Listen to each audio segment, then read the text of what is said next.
வணக்கம். இன்னைக்கு நாம இந்திய ரிசர்வ் வங்கி அதாவது ஆர்பிஐ எடுத்த ஒரு முக்கியமான முடிவு பத்தி கொஞ்சம் ஆழமா பேச போறோம். ஆமா, ஜூன் மாசம் நடந்த நிதி கொள்கை கூட்டத்துல சில முக்கிய அறிவிப்புகள் வந்திருக்கு. முக்கியமா அந்த ரெப்போ வட்டி விகிதம் இல்லையா, அத 6% 5.5% குறைச்சிருக்காங்க.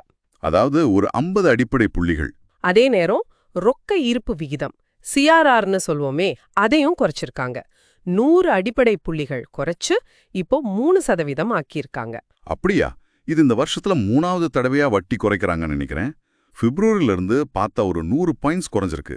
ஆமா, கரெக்ட். மொத்த 100 புள்ளிகள் குறைப்பு இந்த வருஷம் மட்டும். சரி, இது நம்மள மாதிரி சாதாரண ஆளுகளை எப்படி பாதிக்கும்? நம்மளோட லோன், சேமிப்பு, அப்புறம் ஒட்டுமொத்த பொருளாதாரம், இத பத்தி கொஞ்சம் தெளிவா பேசுவோமா? கண்டிப்பா. முதல்ல ரிசர்வ் வங்கி ஏன் இந்த முடிவெடுத்தாங்கன்னு பார்த்துடலாம். முதல் காரணம் பணவீக்கம். அது இப்போ கட்டுக்குள்ள இருக்கு. ஓ, எந்த அளவுக்கு கட்டுக்குள்ள இருக்கு? ஏப்ரல் மாசத்தோட நுகர்வோர் விலை குறியீடு சிபிஐ பாத்தீங்கன்னா வெறும் 3.16% தான். இது ஆர்பிஐயோட இலக்குக்குள்ளேயே இருக்கு. இந்த நிதி வருஷம் முழுசும் சராசரியா 3.7% இருக்கும்னு எதிர்பார்க்கறாங்க. பணவீக்கம் குறைவா இருக்கிறது ஒரு நல்ல விஷயம். அப்போ வட்டி குறைக்க இது ஒரு முக்கிய காரணம். வேற என்ன? அடுத்து உலக பொருளாதாரம். அது கொஞ்சம் சொணக்கமா இருக்கு. இந்த ட்ரேட் வார் டென்ஷன்ஸ், உலகளவுல பொருட்களுக்கான தேவை குறைவு, இதெல்லாம் இருக்கு. சரி சரி. அதனால ஒரு முன்னெச்சரிக்கை நடவடிக்கையா இதை செஞ்சிருக்காங்கன்னு சொல்லலாமா? ஒரு வகையில அப்படியும் சொல்லலாம். அடுத்து நம்ம உள்நாட்டு பொருளாதார வளர்ச்சிக்கும் ஒரு ஆதரவு தேவைப்படுது. போன காலாண்டுல ஜிடிபி வளர்ச்சி 7.4% நல்லா இருந்தாலும் ஆமா, இந்த நிதி வருஷம் முழுமைக்கும் பார்க்கும்போது வளர்ச்சி வேகம் ஒரு 6.5% குறைய வாய்ப்பு இருக்குன்னு ஒரு கணிப்பு இருக்கு. அதனால வளர்ச்சியை தூண்டவும் இந்த வட்டி குறைப்பு உதவும். ஓஹோ, அப்போ பணவீக்கம், ஓகே, உலக நிலவரம், உள்நாட்டு வளர்ச்சி, இது மூணும் தான் முக்கிய காரணங்கள்.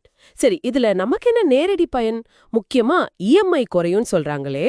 ஆமா, அது ரொம்ப முக்கியம். குறிப்பா நீங்க ஒரு வீடு கட்டவோ, கார் வாங்கவோ, இல்லன்னா தனிநபர் கடன் ஏதாவது ஃப்ளோட்டிங் ரேட், அதாவது மாறுபடும் வட்டி விகிதத்துல வாங்கியிருந்தீங்கன்னா, அதாவது அந்த ஆர்எல்எல்ஆர், இபிஎல்ஆர், எம்சிஎல்ஆரோட லிங்க் பண்ண கடன்கள். கரெக்ட், அந்த மாதிரி கடன்களுக்கான இஎம்ஐ குறையும். ஏன்னா வங்கிகள் இந்த ரெப்போ ரேட் குறைப்போட பலனை உங்களுக்கு பாஸ் பண்ணுவாங்க. இதுக்கு ஏதாவது உதாரணம் இருக்கா? வங்கிகள் குறைக்க ஆரம்பிச்சிட்டாங்களா? இப்போ எஸ்பிஐயே பாத்தீங்கன்னா ஜூன் 15ல இருந்து அவங்க ஆர்எல்ஆரை 50 பாயிண்ட்ஸ் குறைச்சு 7.75% ஆக்கிட்டாங்க. இபிஎல்ஆர் 8.15%. இது புதுசா கடன் வாங்குறவங்களுக்கும் ஏற்கனவே வாங்கினவங்களுக்கும் பொருந்தும்.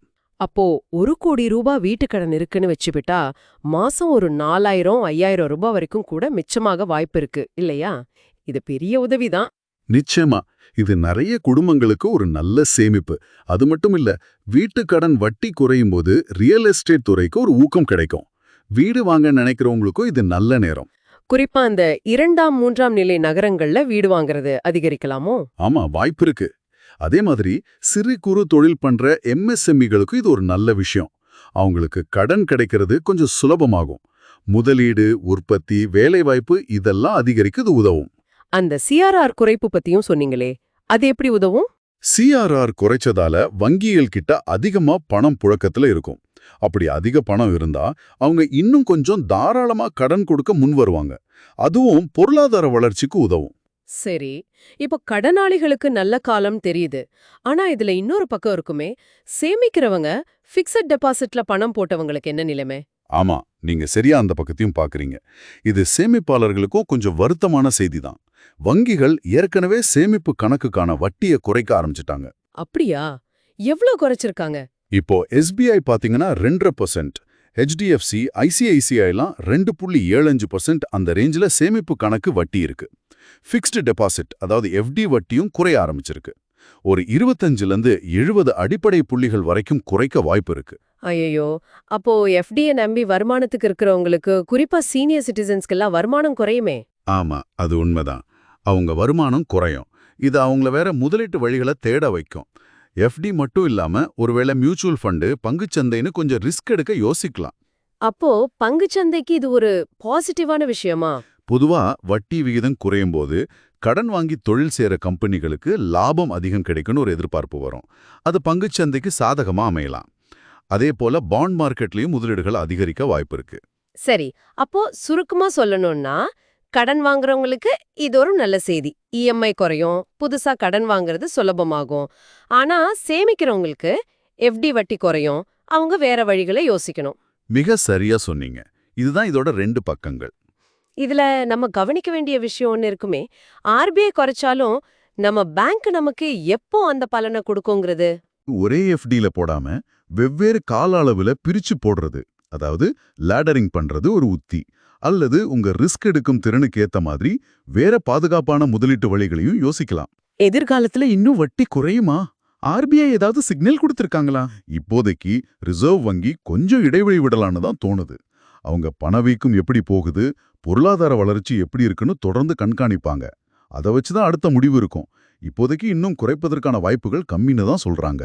ஓகே, அப்போ ஜூன் 6, 2025ல ஆர்பிஐ எடுத்த இந்த முடிவு பொருளாதாரத்தை கொஞ்சம் தட்டி எழுப்புற ஒரு முயற்சி, கடன் வாங்குறவங்களுக்கு ஒரு வாய்ப்பு, அதே நேரம் சேமிப்பாளர்கள் கொஞ்சம் உஷாரா அவங்க முதலீடுகளை திட்டமிட வேண்டிய காலம் இது.